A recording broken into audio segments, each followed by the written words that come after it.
Now, the government may be coming under fire for its response to the migration crisis, but there have been some positive stories to emerge. Project Paddington is one of those, set up by a group of mums in Sheffield. It's collected 30,000 teddy bears to send to refugee children. Alive in Sheffield is organiser Joy French. Good morning to you. Where did the idea come from? Well, the idea came after I'd been on social media and I'd seen a change.org petition that had been going around for a couple of days that showed a little boy on the beach who drowned. And I think that just did something inside me. It was the first day of term. My little boy had just started back at school himself, and something just happened where I felt these children are not any different from our children.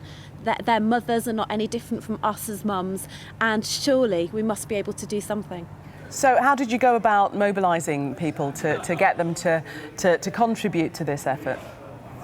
Sure. Well, first of all, I lay in bed and this idea about kind of sending a teddy with a little note came to me, and then I went to my own child's school and said, shall we have a go at this?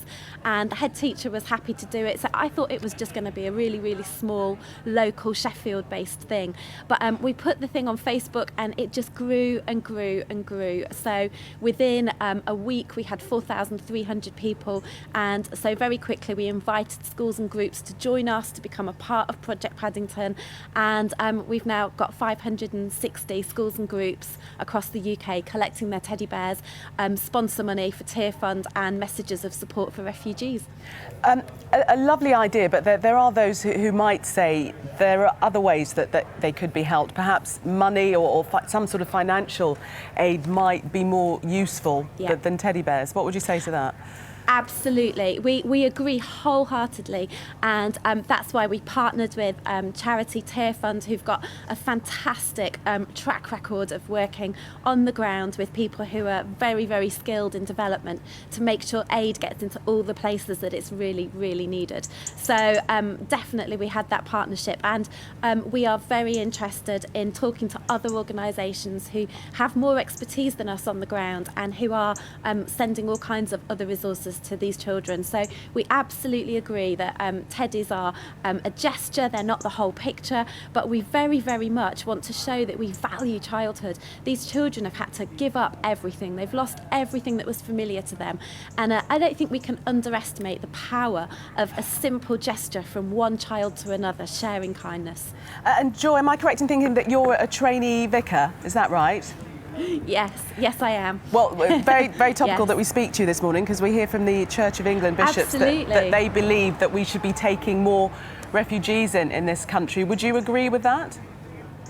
Absolutely, and I'm really, really delighted that the Church of England are wanting to take a lead on this and are really passionately wanting to support the plight of refugees in our communities.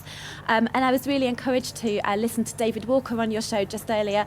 Entirely agree that we should be leading the way in our communities, and that the Church shouldn't just be reflecting public opinion, but should also be a part of shaping public opinion. And we really do want to give people an opportunity. Joy, would you be happy to have refugees in your home? Well, actually, we haven't got any spare space in our home. We're very, very crowded as we are. But we've had people. I think it's really important that we do open our communities and build relationships with people moving into local areas. So if we had space, I would certainly consider it. OK, Joy, thank you very much for joining us this morning. Joy French, who's starting the Paddington Project.